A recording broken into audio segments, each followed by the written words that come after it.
American voters made history last week voting for the nation's first female Black and Indian vice president. Vice President-elect Kamala Harris has become a beacon for diversity in Washington, and she's not the only one. Voters also elected the most Native and Indigenous members to Congress ever. Here to talk about these strides and what it means for Washington is Sam Barth. He's a social justice fellow for First Peoples Worldwide.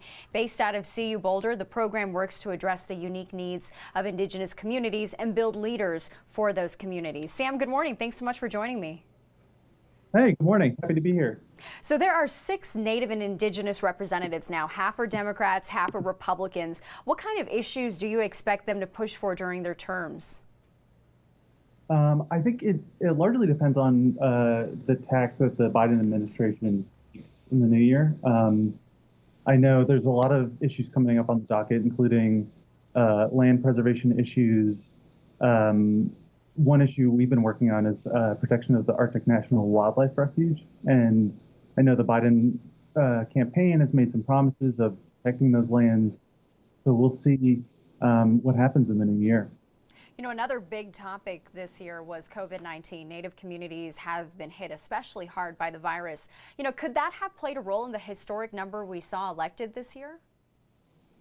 I think so. You know, we're still waiting on some numbers to come in, but it seems that especially in the Navajo counties in Arizona, turnout was extremely high, and those were counties that were hit very hard by COVID this summer. And I think the responses by the federal government and the state governments probably drove a lot of that turnout in those northeastern counties in Arizona. You know, scholars say representation means progress. And, you know, while these wins are a success for Native people, they're still underrepresented in Congress overall. The Senate hasn't had a Native member since Colorado Senator Ben Nighthorse Campbell retired back in 2005. Can you talk about what having this kind of representation will mean for Native and Indigenous people in the United States? Sure. Well, I think you said it right that this is a really historic moment, but also there's still a long ways to go.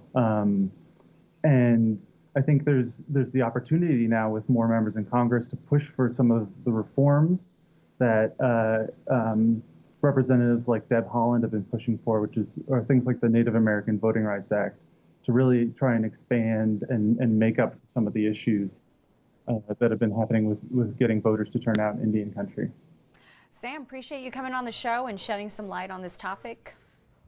Sure, thank you very much.